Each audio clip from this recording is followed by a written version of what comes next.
جناب چٹائی بازار میں کھڑے ہیں، جہاں پہ ماشاءاللہ رمضان مبارک کی آمد پہ اسپیشل ڈسکاؤنٹ لگا دیا ہے۔ میرے پیچھے دیکھیں جناب، قریشی بیف شاپ والوں نے جناب گوشت قیمہ کا ریٹ 800 روپیہ کر دیا ہے جناب۔ رمضان کی آفر انہوں نے لگا دی ہے جناب۔ تو جناب ہمارے ساتھ سرپرست اعلیٰ ہے انٹرنیشنل میڈیا عمرہ کوسل آپ کو پاکستان کے، جناب ان سے جناب کہتے ہیں کہ وہ اس بارے میں کیا کہتے ہیں۔ جی السلام علیکم۔ جی بسم اللہ الرحمن الرحیم۔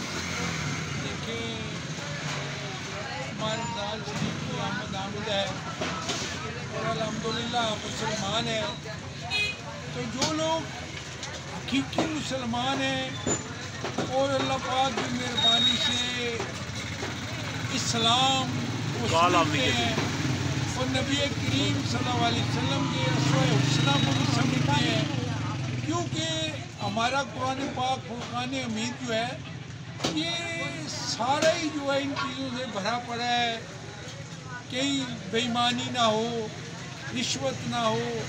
اور دیکھیں حالانکہ وہ غیر مذہب لوگ ہیں، جب ان کے تہوار آتے ہیں یورپین ممالک میں تو وہ لوگ چیزوں کو سستا کر دیتے ہیں، لیکن ہمارے تہوار آتے ہیں تو ہم الحمدللہ مسلمان ہیں، عمرے بھی کرتے ہیں، حج بھی کرتے ہیں، نمازیں بھی پڑھتے ہیں، لیکن مہنگائی زوروں پہ کر دیتے ہیں۔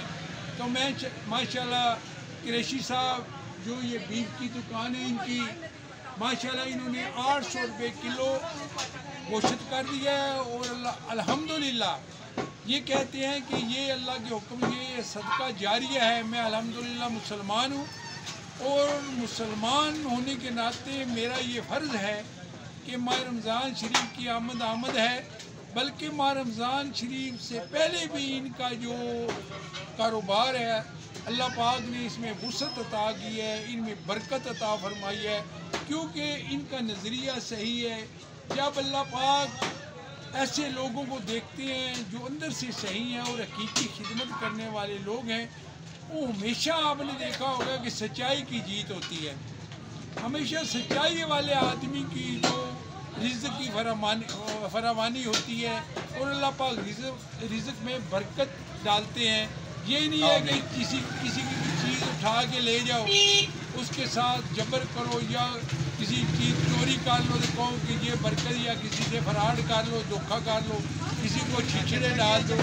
یہ الحمدللہ قریشی صاحب کا یہ نظریہ ہے کہ ہمارے پاس آئیں، گوشت لیں، اور اللہ پاک کے فضل و کرم سے 800 روپیہ کلو دیں گے، اور بالکل صاف ستھرا ہوگا۔ گوشت اور قیمہ دونوں جی، گوشت بھی اور قیمہ بھی۔ تو جناب ان کو ہم اپریشیٹ کرتے ہیں جناب قریشی صاحب کو، جناب اللہ آپ کے رزق میں اضافہ کرے۔ جی بہت شکریہ جی۔ یو جی نیوز جاوا جی جیل